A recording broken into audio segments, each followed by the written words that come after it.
High-tech na at may hologram effect pa ang driver's license ng LTO. Pero high-tech man at magaling, nagagaya pa rin.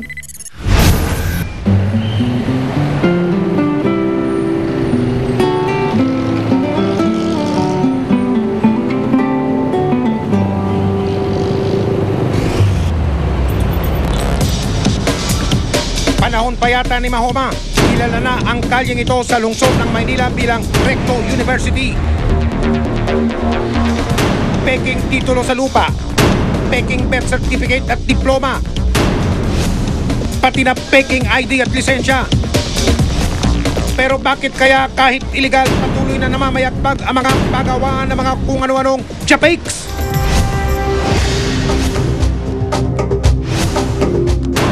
Manileño si Junior, hindi niya tunay na pangalan.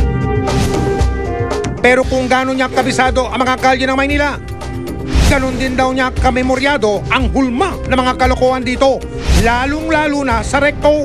Ang Recto kilala sa paggawa ng peking diploma, lisensya, mga SSID, TIN number, passbook, mga yung sa divorce, sa kasal. Laganap daw ang ganitong klase ng kalakaran dahil suntok sa buwan ang pagtiklo sa mga nag-iimprenta nito. Alam kong sikat na pagawaan doon na kilalang-kilala yung gawaan ni Batang. Hindi rin daw matitigil ito hanggat tinatangkilik sila ng publiko.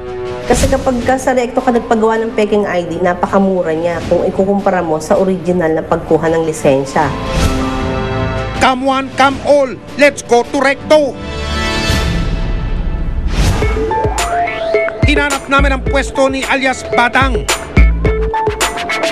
Ayon sa aming informante, malamang na mahanap namin ang mga taong may pananagutan sa pag-iimprenta ng mga peking dokumento. Nang makaharap namin si alias Batang, sakto, inalok kaagad ang asset namin ng kanyang serbisyo. Nang maibigay namin ang bayad na 300 piso, inabot ito sa isang runner o katiwala. Pagtapos na kayo mag-usap ni Batang at nagbayad ka na sa kanya, iaabot ni Batang mismo ang ipapagawang ID. Tapos ibigay niya sa runner niya. Mula sa receiving area, nagpasikot-sikot ang runner sa isang eskinita. Kaliwa rito, kanan doon.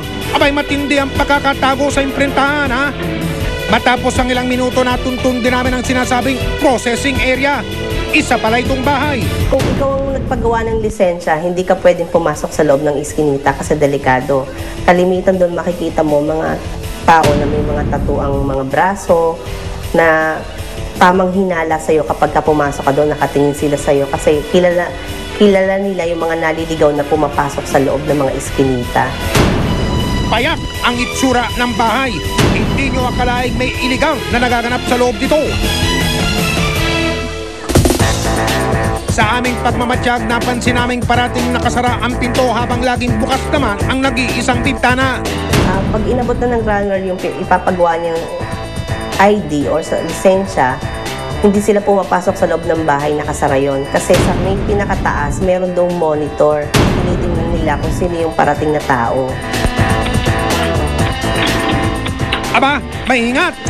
Pero ang hindi nila alam, ang nagpapagawa sa kanila ng lisensya, mata ng investigador na.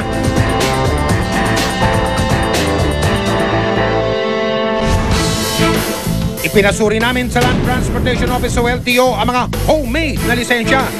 At kumpirmado, peki ang mga ito.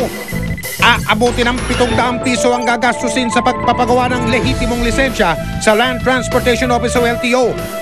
Kumpara sa peking lisensya na nagkakahalaga naman ng 300 piso. Murang-mura na nga ito. Pero ang simpleng paggamit at pagpapagawa nito bawal sa batas at maaaring maging sanhi pa ng sakit ng ulo. Ipinagbigay na rin namin sa pamalaang lungsod ng Maynila ang tungkol sa talamak na gawaan ng peking ID sa Recto. Hindi pa ho tayo pinapanganak. Yan ako yung mga yan. Mano-mano ho dati kong gumawa yan. Mauusay mag-drawing yan at mauusay mag-printing. Mano-mano ho.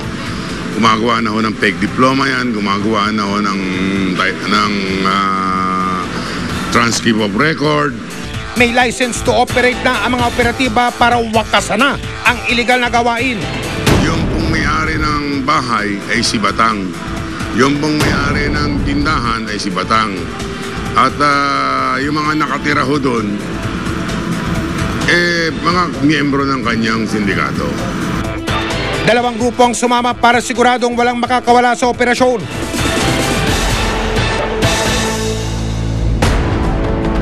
Mula sa City Hall, tumulak na kami papunta sa Recto. Diretso sa lugar ng mga gumagawa ng peking ID.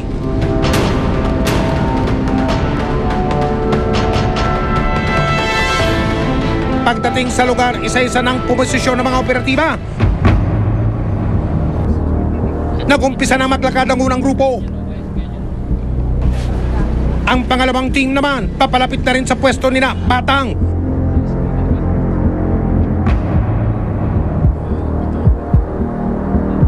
Gamit ang isang asset na ikasa ang isang transaksyon para magpagawa ng lisensya sa pagmamaneho.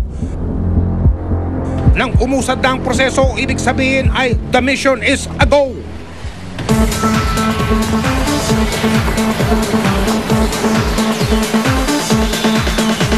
Mabilis na nahuli sina Batang at ang kanyang mga tauhan. Ano po yung nangyari si Batang? Nasa Batangas po. Ano na po ginagawa ninyo? Mga invitation po, letter po. Mga passbook po. Ay, hindi po. Wala po kaso. Ang Team 1 naman, nagmamadaling pinasok ang pagawaang bahay. Huli agad ang runner na may dala ng aming ipinagawang lisensya.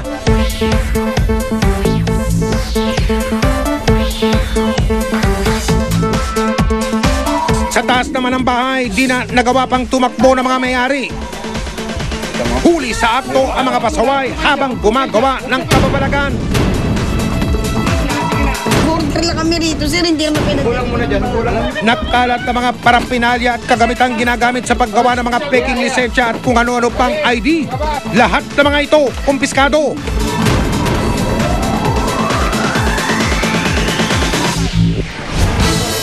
Sa tanggapan ng Manila City Hall Police Assistance Office sa Manila, Chiapa, idiniretso ang mga nahuli. Sa akin, ako nakapokus lang sa mga resibo at invitation. Nakita naman yun sa pwesto ko. Talaga naman, ha? Inabot ko lang doon sa picture din. Kasi hindi ako pwedeng pumasok doon sa mga dahil hindi ako kilala. Sigurado po ba kayo dyan, kuya? Kung mapapatunayan ang kasala, maaari silang mabilanggo at magmulta. Kasuntoon natin siya sa paglabag ng Revised Penal Code ng Pilipinas, Article 172. Ang ibig sabihin ho niyan, reproduction of official documents by private individual. Hindi bababa ho sa 6 na buwan ho ang kulong niyan hanggang 6 na taon. Mga kapuso, hindi hamak na mas maganda ang tinatawag na worry-free ang mga bagay na legal at urig. Kung peke kasi ang inyong tatangkilikin, baka sa halip na mapadali, kayo pa ang mahuli. Mga kapuso, noong isang linggo, ika-21 ng Mayo, nagsagawang investigador sumbungan ng bayan ng libreng legal consultation at NSO assistance sa Plaza Haro sa lungsod ng Iloilo. Malugod po namin ibinabalita sa inyo na mahigit sa 700 katao ang napaglingkuran ng investigador sa tulong na rin ng Integrated Bar of the Philippines Iloilo Chapter at National Statistics Office Iloilo hinggil sa kanilang problemang legal at katanungan tungkol sa birth, death at marriage certificates. Lubos po kami nagpapasalamat sa mga kapuso nating mga Ilonggo sa mainit nilang pagtanggap sa investigador. Madamo gid na salamat sa walang untat niyong pagsuporta sa investigador. Basta Ilonggo, kapuso. Hanggat may namalya, hanggat may naapi, patuloy tayong umaksyon. Kaya makipagtulungan kayo sa investigador, ang mga abusado at ang mga manloloko. Huwag natin tatantanan. Hanggang sa muli, ako po ang inyong kapuso Mike Enriquez at ito ang investigador.